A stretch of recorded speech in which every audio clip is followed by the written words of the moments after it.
author of Give Us the Ballot, The Modern Struggle for Voting Rights in America. And his piece, How the GOP Rigs Elections, can be found in this month's Rolling Stone magazine. Ari, welcome back to the program. Hey, Sam. Thanks for having me back. This piece is basically a look at the myriad of ways Republicans are now actually rigging elections. We've been hearing the words rigging, and you're looking at these different ways, and we'll get into what those different ways are. But you're specifically looking at Wisconsin. Why Wisconsin? I decided to look at Wisconsin because Wisconsin was really a model for good governance for so many years. It had some of the best voting laws in the country. It had some of the most competitive elections in the country. It had some of the best campaign finance and good government laws in the country. And it was a solidly purple to sometimes even blue-leaning state. And all of that has just been demolished by Scott Walker and Republicans. It now has some of the worst voter suppression laws in the country. It has some of the worst gerrymandering in the country. They've completely destroyed the campaign finance system, and they've taken a progressive purple state and turned it very, very deep red. And so I think this is not just a story of a state changing politically.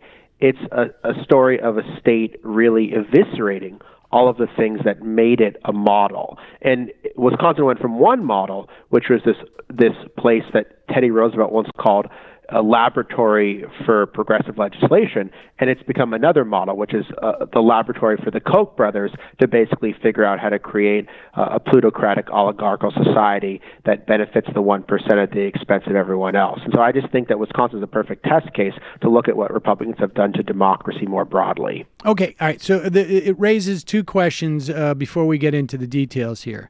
One is, do you think Wisconsin was chosen, or was that happenstance? In other words, because it was a model for so many years of democracy and of progressivism, do you think that's why the Koch brothers went in there and decided, hey, we're going to find our guy there? It ended up being Scott Walker back when he was a county supervisor, I think it was. And we're going to lard this guy up with American for Prosperity money.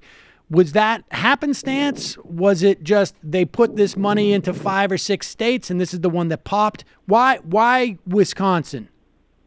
No, I think Wisconsin was chosen to be the guinea pig for the Koch brothers and other conservative billionaires, because I think they knew that if they were able to crush unions in the state that invented public sector unions, the state that invented Social Security, the state that invented public schools, all of these things. I mean, Wisconsin is a state that has really led the way in terms of being a laboratory of progressivism. If they were able to crush progressivism here and turn that state red, then that would have a ripple effect all across the country. So, I mean, there were some circumstances that made Wisconsin favorable. There were some conservative billionaires already there. There was some conservative infrastructure already there.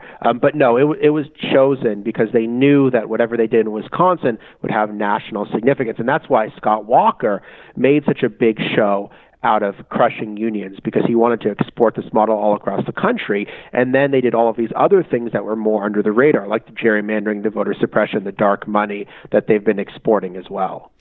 So we have like a proof of concept type of situation where this thing can be exported. All right. So